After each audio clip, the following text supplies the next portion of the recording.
चालाक बीवी। श्याम और राधा रायगढ़ गांव में रहते हैं। वैसे तो उनके अपने घर में ही 2 वक्त का खाना पूरा नहीं पड़ता, लेकिन फिर भी श्याम हर रोज किसी न किसी नए मेहमान को दोपहर के खाने पर घर ले आता है। एक दिन राधा कहती है, ये क्या है जी, जब आपको पता है कि हमारे पास अपना पेट भरने तक का खाना पूरा नहीं होता, फिर क्यों रोज किसी न किसी नए मेहमान को घर लेकर आ जाते हो? ऐसे तो जिंदगी जीना मुश्किल हो जाएगा। मेहमानों को खिलाना पुण्य का काम होता है, इससे भगवान खुश होते हैं। तुम क्यों उसके बीच में आकर पाप की भागीदारी बन रही हो? दोबारा मेरे सामने ऐसी बात मत करना, समझी? इसी तरह राधा बहुत बार श्याम को समझाने की कोशिश करती है, पर वो हर बार एक ही बात बोलकर उसे चुप करा देता है। इन्हें समझाना तो बेकार है, मुझे ही कोई ऐसी तरकीब सोचनी होगी जिससे मेहमान अपने आप ही यहाँ आना बंद कर दे। राधा तरकीब सोचने में लग जाती है और इसी तरह कुछ दिन बीत जाते हैं। एक सुबह श्याम बिना कुछ बताए जल्दी घर से निकल जाता है और राधा अपने काम में लग जाती है। कुछ घंटों बाद श्याम अपने एक दोस्त के साथ घर वापस आता है। सुनो राधा,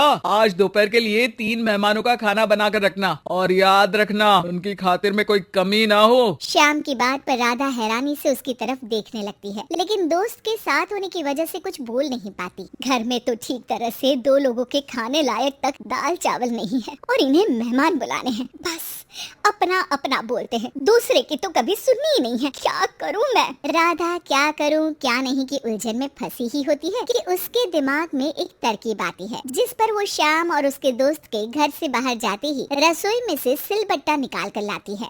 अब मुझे मेरे ये साथी ही इस मुश्किल से बाहर निकालेंगे। राधा सिलबट्टे पर रोली, चावल और हल्दी डालकर उसे मेहमानों के बैठने की जगह पर ले जाकर रख देती है। कुछ ही देर में वो तीनों मेहमान भी घर पहुंच जाते हैं। आइए जी, पधारिए, हमें आपका ही इंतजार था। जी शुक्रिया। श्याम भाई कहाँ हैं? वो ना बस आते ही होंगे, तब तक आप बैठिए ना।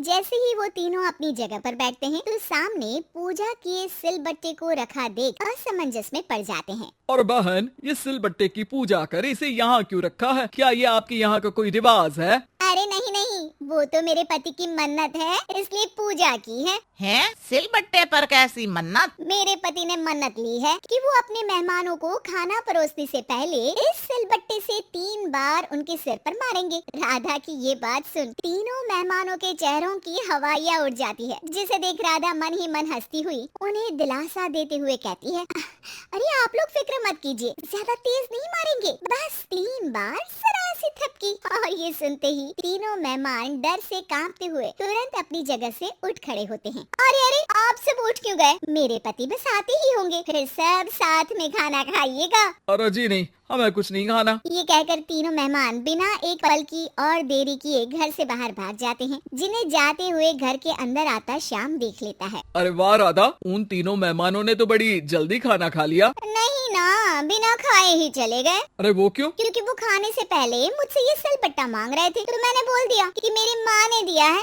मैं नहीं दे सकती, बस फिर वैसे ही चले गए। राधा की बात सुन श्याम गुस्से से लाल होकर उस पर चिल्लाने लगता है। तुम पागल हो क्या? मेहमान को नाराज कर दिया। मेहमान जो मांगे उन्हें वो देना हमारा फर्ज है। इतनी सी बात तुम्हें कब समझ में आएगी? मैं अभी उन्हें ये सिलबट्टा देकर वापस घर में ले आता हूँ, तुम खाना तैयार रखना। अब श्याम सिलबट्टा उठाए घर से बाहर निकल जाता है और मेहमानों को ढूंढना शुरू कर देता है, जो उसे पास में ही एक पेड़ के नीचे बैठे दिखते हैं। श्याम उनके पास पहुँचने ही वाला होता है कि वो उसे सिलबट्टे के साथ आता देख दोबारा भागना शुरू कर देते हैं, जिस पर श्याम भी उनके पीछे भागने लगता है। अरे रुको, मैं आप लोगों को ये देना चाहता हूँ। अरे आप लोग रुको तो सही। अरे भाई, ये तो हाथ धोकर पीछे पड़ गया है। अरे जुबान कम और पैर तेज चलाओ। वो तीनों पिटाई के डर से और ज्यादा तेज भागने लगते हैं। इसी तरह तीनों मेहमान आगे आगे और श्याम सिलबट्टे के साथ उनके पीछे पीछे पूरे गांव में घूमते हैं, जिससे धीरे धीरे गांव में ये खबर फैल जाती है कि श्याम दयालु और उदार इंसान तो है, लेकिन अब से वो किसी की भी मेहमान नवाजी से पहले सिलबट्टे से 3 बार उसके सिर पर मारेगा, जिसके प्रभाव से अब लोग उसके घर खाने पर आना बंद कर देते हैं।